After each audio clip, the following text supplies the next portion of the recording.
Family ignored my welding dreams for years, as I refused to skip my exam for my golden brother. Mom called it selfish. I left, and never went back. When I was 16, I thought my family was just a little dramatic. Not damaged, but loud, proud, and emotionally clumsy. But by the time I was 24, I realized that some families do not intentionally damage you. They aim. My name is Ethan, and I passed my welding certification exam last month. It took 7 years of odd jobs, late nights, and early mornings in community college to get there. 7 years of sweating through steel fumes and clutching flashcards until my hands were too weary to handle a coffee cup.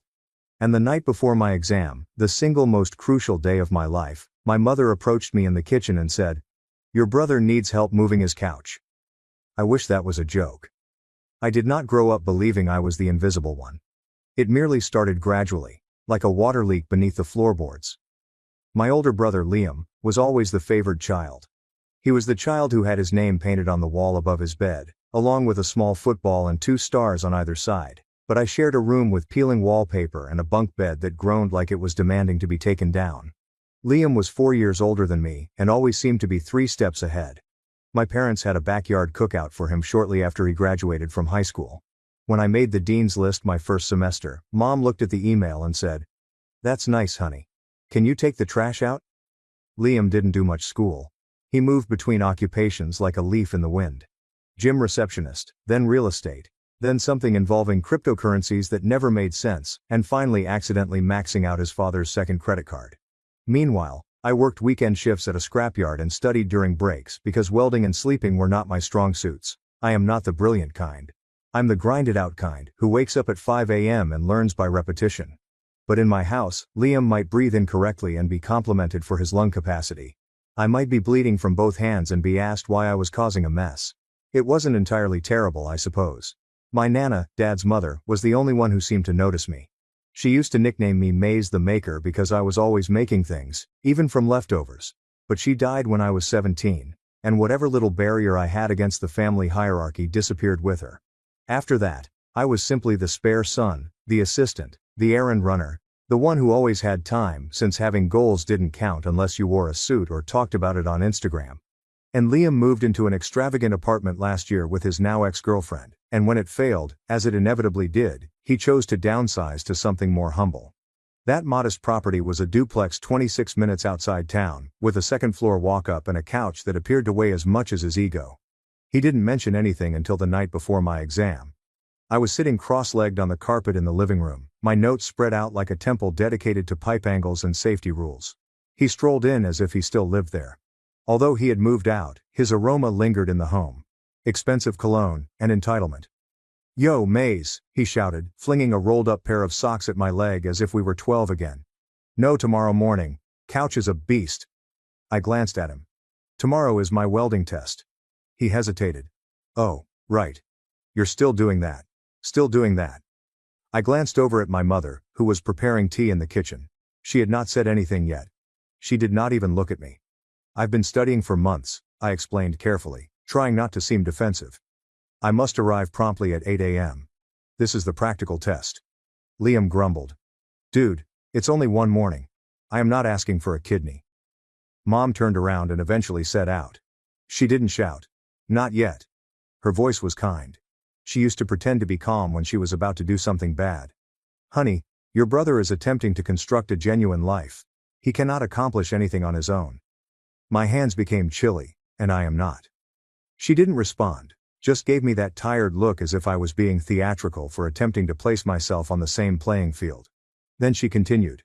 "I just think you could reschedule or skip it. There'll be other tests." I chuckled. Actually laughed, not because it was amusing, but because it was unbelievable. "I have already paid the price, and you cannot reschedule it for another 7 months. This is my shot." Mom pressed her mug down harder than required. "So you are saying no?" "I'm stating that I can't. I will not." And that's when the shouting began. She snapped like a rubber band that had been twisted too tightly. "He's attempting to create something for himself. You're just playing pretend with your small metal toys. Welding? Really? Do you believe that is a legitimate job? Do you believe that will take care of you?" Every part of me wished to shrink. However, something sharp began to rise in my chest. I stood up gently. And for once, I did not apologize. I did not beg to be understood. I scooped up my notes, passed by Liam, and went to my room. My father, as usual, remained mute and pretended to scroll on his phone in the corridor. That night, I didn't get much sleep. I maintained my thoughts. Maybe I was being selfish. Maybe I should have just helped and rescheduled. But then I realized how many times I'd bent, said yes, and placed myself second so that Liam could be first, again and over. So I packed my belongings. Not all of them, but plenty. My boots, helmet, notes, and my favorite sweatshirt, which had burnt arms from that summer. I helped rewire a metal barn roof and then departed quietly. No speech, no drama, simply the front door closing at 2 a.m., and the sound of my old Civic starting up in the driveway. I slept in my car that night, and the next morning, I passed my welding exam. I imagined that would be the end of it. They'd ignore me as usual, pretend I was simply going through a phase, and wait for me to return with an apology and a wrench in hand. But that is not what occurred. I departed with more than just my backpack. I removed the final thread that held their sense of normalcy together, and without me to hold it all together, their entire little house of cards began to disintegrate. But I didn't realize it yet. Not then. I was simply a guy with a certification, a sleeping bag, and years of suppressed wrath. Anger that was finally beginning to show fangs. For the following several days after passing my welding exam, I was caught in a strange limbo between tiredness and pride. I had not told anybody at home. There was no text to Mom, no call to Liam, not even a "hey, I passed." It felt too important to discuss with people who would simply roll their eyes or nod nicely and ask if I'd considered pursuing a business degree. I basically stayed to myself, crashing on a friend's old couch, nursing coffee like it was fluid, and wondering for the first time in years whether, just maybe, I might have a true life that belonged to me. I expected them to try to contact me, or at least make a little effort to appear concerned. But there was no radio, not even a thumbs-up emoji from Dad, which, as you know, is how my father communicates. The only ping I received was from Liam. 2 days later. Didn't expect you to actually flake. Nice. There was no question about the exam. No acknowledgement of what I've been working on for years. Just that. I did not react. A week later, the guilt campaign started. It all started with a text from Mom. "You've made your point. Could you please stop punishing your family for loving you?" I gazed at the message for a minute before putting my phone down without responding. I'm loving myself. That's what it was. Screaming at me for putting my future first, rejecting my whole professional path as fictitious. They had an amusing way of expressing affection, and I quickly became bored of justifying myself to folks who never listened. But I should have known that quiet would not be enough. The next morning, I received a call from Aunt Claire, Mom's sister. We weren't close, but she was always nice to me in a distant, smile at Thanksgiving sort of manner. So when I picked up, I expected to make small conversation. Instead, she sighed loudly and continued. "Ethan, I just got off the phone with your mom. What is going on?" I blinked, sat up taller. "What do you mean what's going on?" "She's in tears, says, you've gone completely off the rails. She said you cursed her out and stormed out in the middle of the night." "Ethan, you know she's been through a lot lately. You can't just abandon your family." I wasn't expecting that. I actually laughed. "What?" "That's what she said." Claire said. "That you're having a rebellious episode. That you're staying with strangers and refusing to return home." Strangers? I've been living with Ryan, my best buddy since middle school. His sofa had more family significance than half the embraces I ever received growing up. "She's lying," I remarked, my voice cold. I didn't swear at anybody. I just informed them I couldn't bypass my welding certification. Then she yelled that I was not creating a true life. So I departed gently. There was a prolonged pause. Then Claire cleared her throat. "Well, that's not what she told the rest of us." And that's when it clicked. They weren't simply attempting to shame me into returning. They were attempting to change the tale to make me the unstable character, the ungrateful son who rushed away, rather than the one who eventually stood up for himself. And in that version of the narrative, Liam remained the hero, the one who tried and needed help, while I was the one who inflicted suffering. I swiftly stopped the conversation after that. I wasn't harsh, but I didn't sugarcoat anything either. Aunt Claire didn't say anything in response. I could see she did not want to get involved. 2 days later, Liam shared a picture on Facebook. "Big thanks to all the real ones who showed up and helped me move. Appreciate the love." In the shot, he's standing next to 2 of his gym mates, smiling as if he just got a movie contract. Mom said, "So proud of you, sweetie. Starting your new life with integrity and grace." Grace. Integrity. That was it. That was the exact moment I felt it. The snapping point. Nor wrath, nor even grief, but a profound bone-level clarity. They were never going to comprehend. Even worse, they didn't want to. They enjoyed the tale of me being the bitter failure who was too obstinate to see how fortunate I was. It was cleaner and simpler to stomach. But I was not going to play along. That week I began making moves. Ryan introduced me to a person he knew at a fabrication firm across town. It wasn't spectacular, but the compensation was adequate, and they need welders who understood what they were doing. I arrived with my certification in hand and a fire in my belly. The foreman shook my hand, examined my sleeve burns and stated, "You'll fit right in." It was not glamorous. I burnt through my gloves quicker than I could replace them. By day 3 my boots smelled like molten metal, and my lunch breaks consisted of 10 minutes of stillness in a gravel parking lot. But for the first time in years, I was not faking. I was working on something, earning money, but yet receiving nothing from home. No congratulations. No, how about the job? Just quiet. Except for the rare communication from Mom, which reads like passive-aggressive greeting cards. Family isn't supposed to be this hard. You used to have such a kind heart. Don't let strangers turn you against your blood. Family is life. They loved that word when it fit them. Then I received an unexpected phone call. I was 4 weeks into my new work when Dad called. He called, not texted, and said, "We need to talk in person." I hesitated, but something in his voice seemed strange, so I accepted. We met in a diner midway between my apartment and theirs. I arrived wearing my work boots and a hoodie I hadn't cleaned in 3 days. He walked in wearing his old jacket and appeared to have not slept. We sat. The hush was heavy. Then he continued. "Your brother got fired." I said nothing. He made some stupid decisions with the crypto nonsense. He spent more than he made. His lease went through. He needs somewhere to stay. I gazed at him. Dad looked uneasy as he said, "Okay. Your mother and I were hoping he could move back into the house for a while, just until he gets back on his feet." I nearly laughed again. "That's fine. It's your house." Dad scratched his temples. "Thing is, we were hoping you could move back too.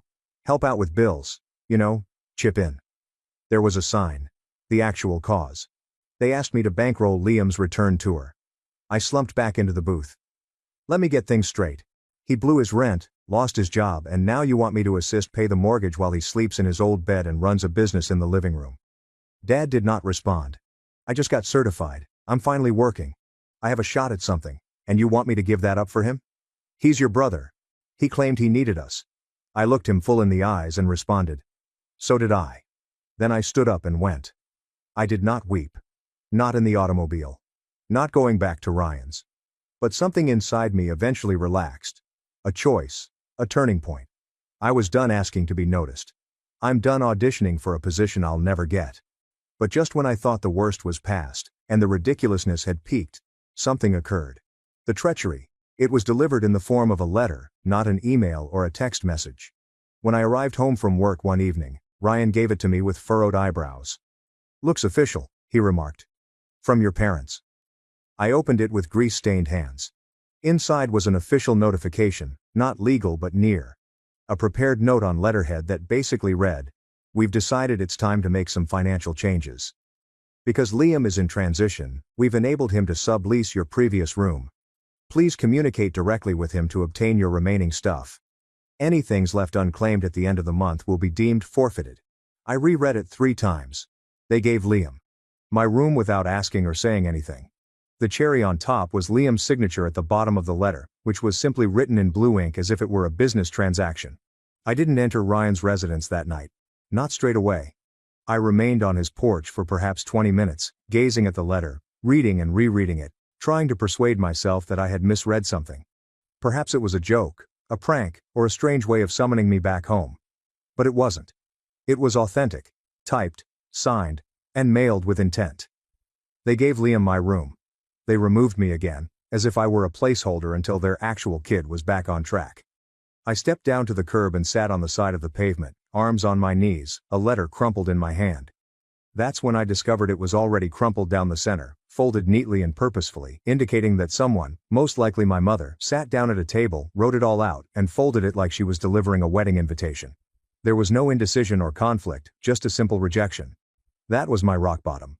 Not the letter, Not even the room. It was understanding I was so simple to take out that they didn't even try to lessen the impact by lying. They did not say temporary. They didn't say, "We hope you understand." Instead, they used the word forfeited, as if my life were a parcel left on their porch for too long. Returning to Cinder. I didn't tell Ryan that night, I simply nodded when he asked if I was okay and walked into the guest room. I lay on the pull-out, turned toward the wall and let the weight of everything drop on top of me as if the ceiling had collapsed. Over the next few days I didn't say much. I went to work, welded whatever was necessary and kept my head down. I didn't discuss the letter or bring up Liam. I believe Ryan felt something was awry. He's the type of friend who understands when to back off. But I could feel myself shrinking, as if I were changing into someone else, quieter, numb. However, one night, I snapped a little. We were watching TV, some idiotic cookery show, when the presenter said something like, "You've got to know your worth before anyone else does." I murmured without thinking. "Unless your family convinces you it's zero." Ryan turned off the TV. "Okay," he said, not rudely. "Tell me what happened." And I did. I told him everything. The quarrel before the exam, the stillness that followed, the guilt texts, the Facebook post, the dinner chat with my father, and eventually the letter. He did not say anything straight immediately, but stared at me for a long time. Then he said something that I will never forget. "Maze, they're not your family. Not anymore. They're your origin story." It slammed me like a steel beam in the chest because he was correct. I'd spent years believing I was a flawed piece of the puzzle, attempting to shove myself into a spot that was never intended for me.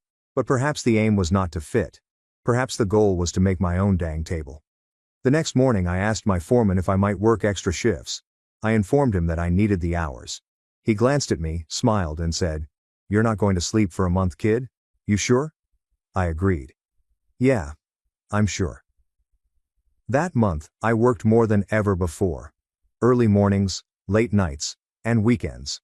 I took any junk shift that no one wanted. I welded through blisters, missed lunch breaks, and immersed myself in the task as if I were trying to get the pain out of my system. And gradually, silently, it began to assist. The buzzing in my mind diminished. My chest discomfort became less intense.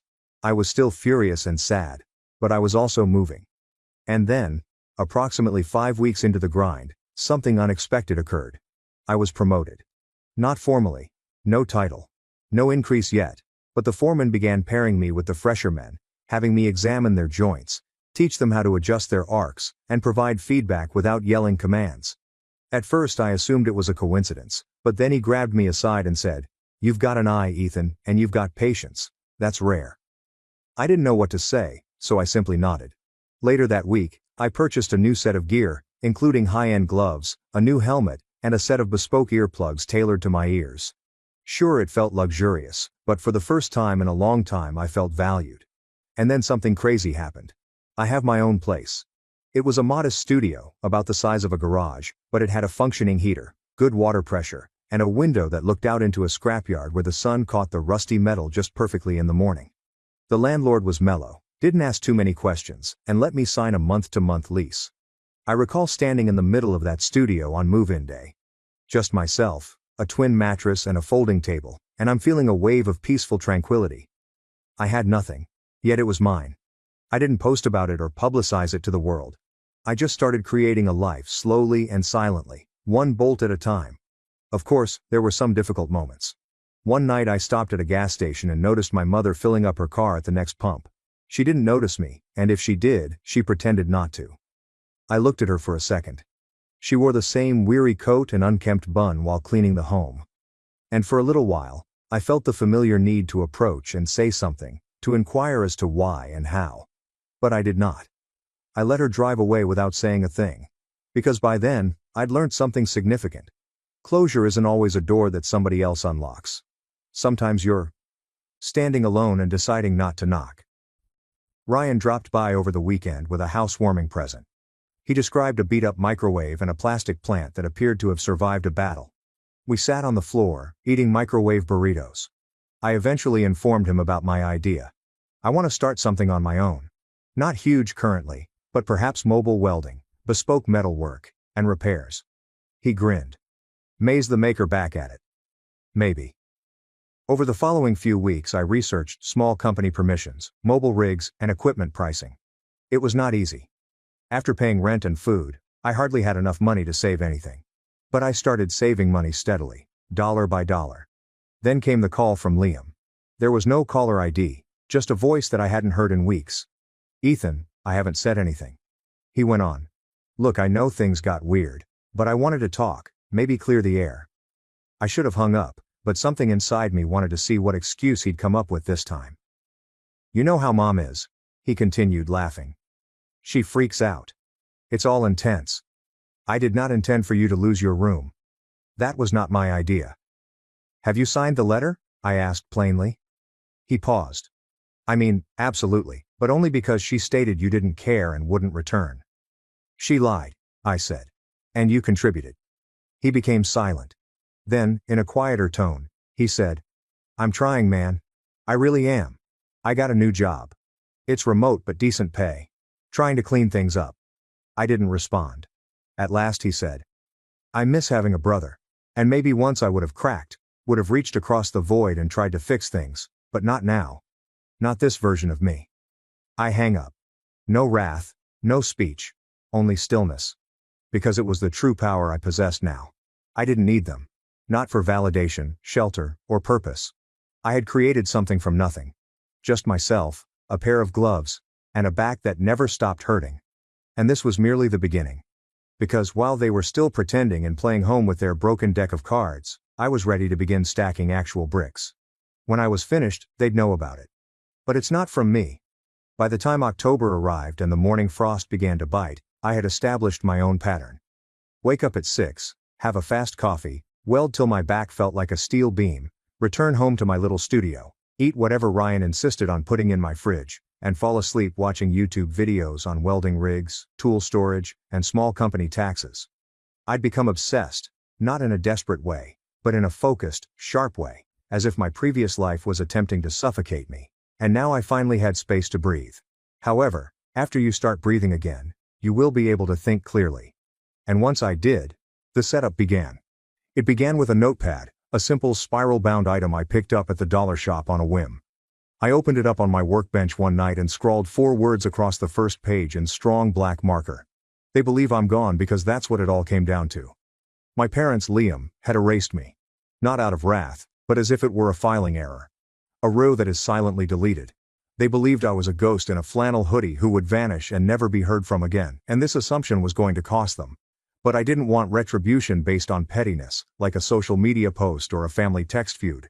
No, I wanted something clean, something planned, a retribution that seemed to be successful, sounded like stillness, and felt like a guy rebuilding his own life brick by brick while they sat there wondering why the home kept growing colder. So I devised a strategy. Page 1 of that notebook contained my objective. The following 30 minutes were spent going over steps, contacts, quotations, drawings, and timeframes. I had never been a planner before. Always the person who worked hard and thought everything would work out. But now, I was in surgery. The objective is to develop a mobile welding firm by spring. Not showy, not large, simply genuine and sustainable. The first step was to find a reliable rig. My Civic was ideal for short journeys, but I wanted something that could handle metal, gas tanks, and tools without throwing a rod. Ryan assisted me in scouring listings every weekend. We even went to an hour-away mechanic who was selling an ancient Ford F-250 that was bashed up and corroded at the base but had a strong engine and a reinforced bed. I stood in front of it, arms crossed, and asked, "Will it get me to work without killing me on the freeway?" The mechanic, a guy named Roland with a cigarette behind each ear, nodded and said, "Kid, this truck is uglier than my first divorce, but it'll outlive us both." Sold. I drained half my savings on it, but it felt right, like planting roots in motion. I spent the following 2 weekends cleaning it out, polishing the frame, painting it matte black, and putting in a set of used racks for my welding tanks and toolboxes.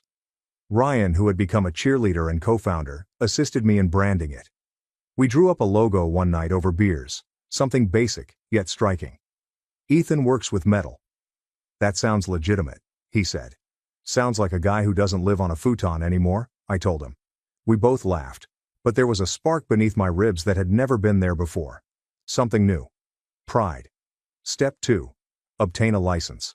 I won't get into the dull specifics, but between permit offices, company insurance, EIN registration, and safety compliance paperwork.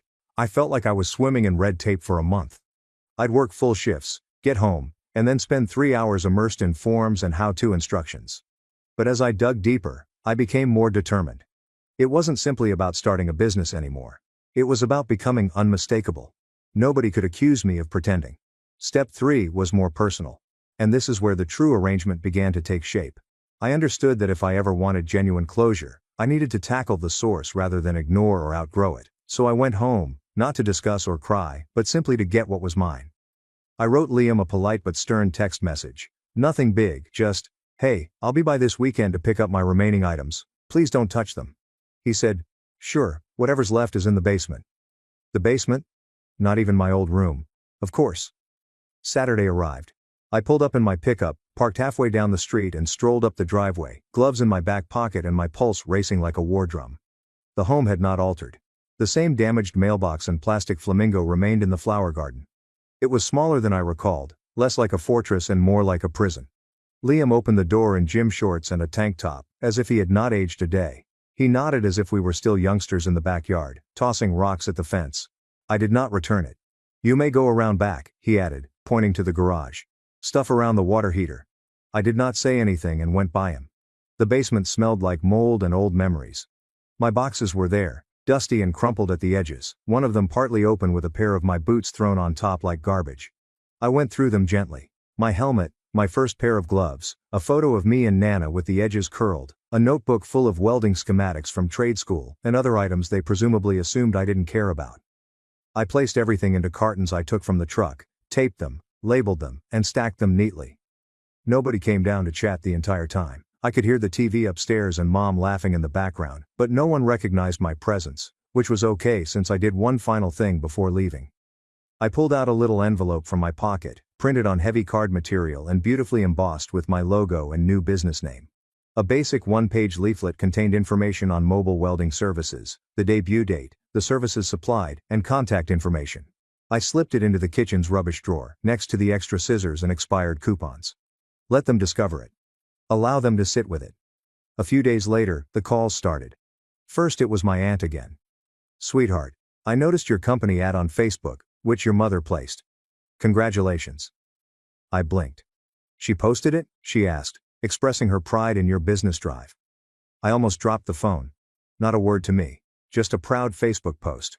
A couple more days passed before I received a text from my father.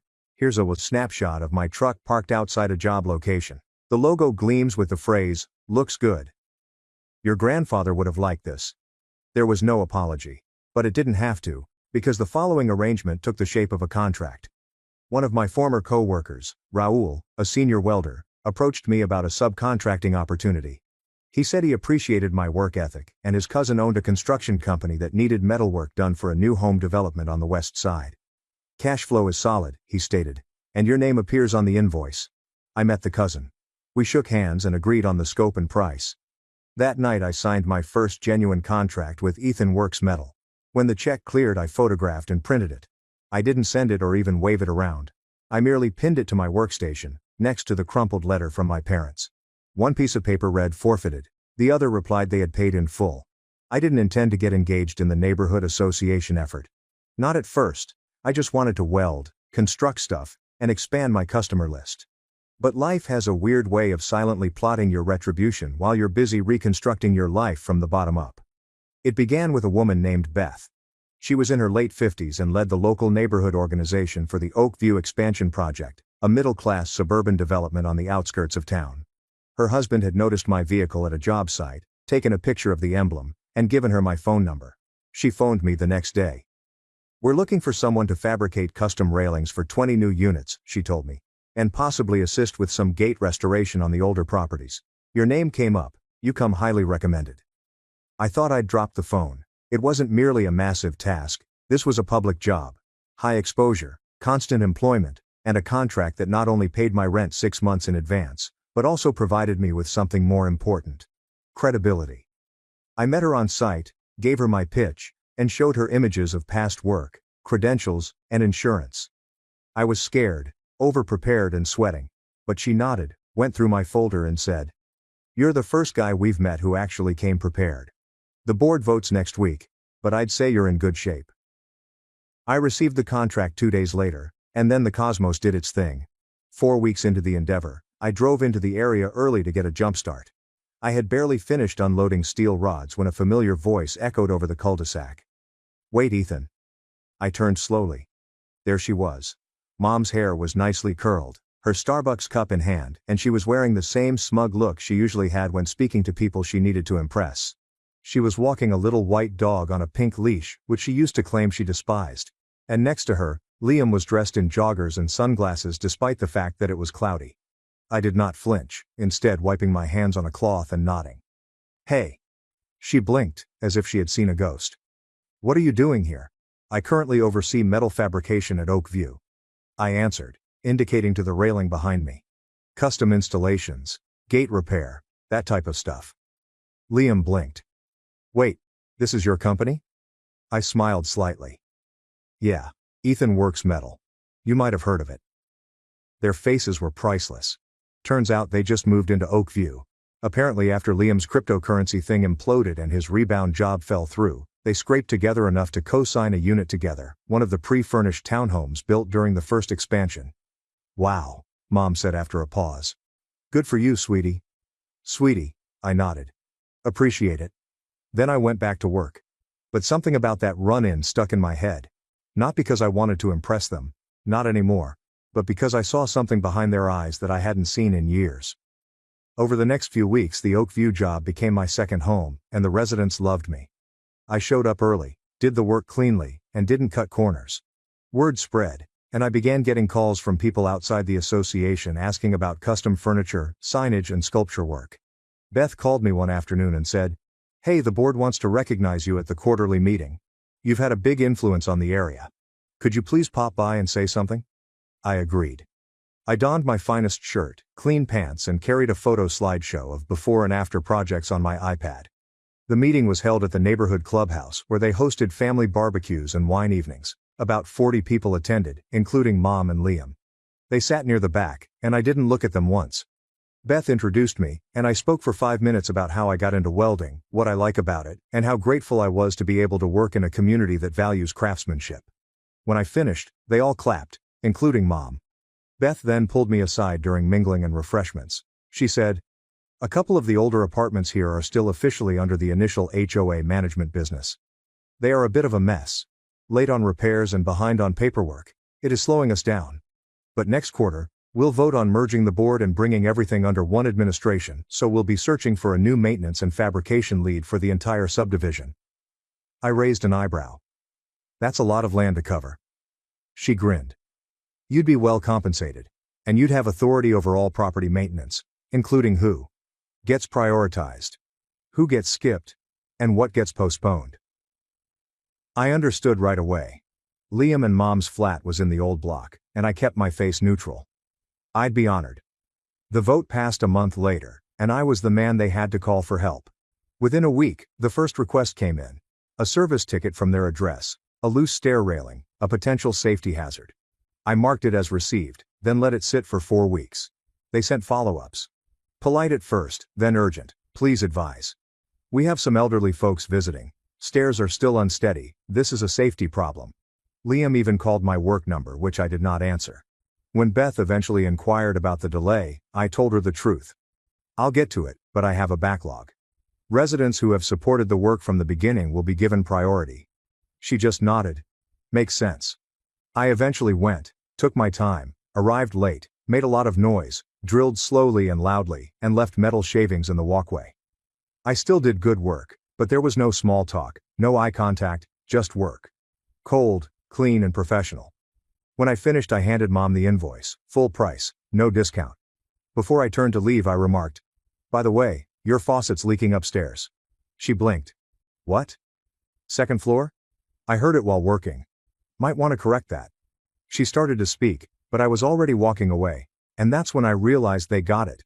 Not just the message, but the whole image. I hadn't screamed. I hadn't thrown a tantrum, written a Facebook post, or called the family together for some big dramatic reckoning. Instead, I'd done something worse.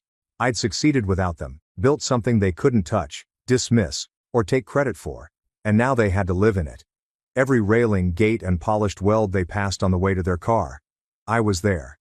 I would always be there. But not for them, just around them. Like a shadow they couldn't shake. Months later, Ryan and I sat outside my shop. Yes, my shop, because I'd finally rented a small warehouse on the outskirts of town. The business was steady. I had 2 part-time guys working weekends. I had a waiting list, and most importantly, I had peace. "Did you imagine you'd go this far?" he inquired, cracking open a Pepsi. I glanced about at the truck, the shop, the stillness and grinned. "No," I answered. "But I knew I'd leave them behind." And that's exactly what I did. They attempted to bury me, but I wasn't gone.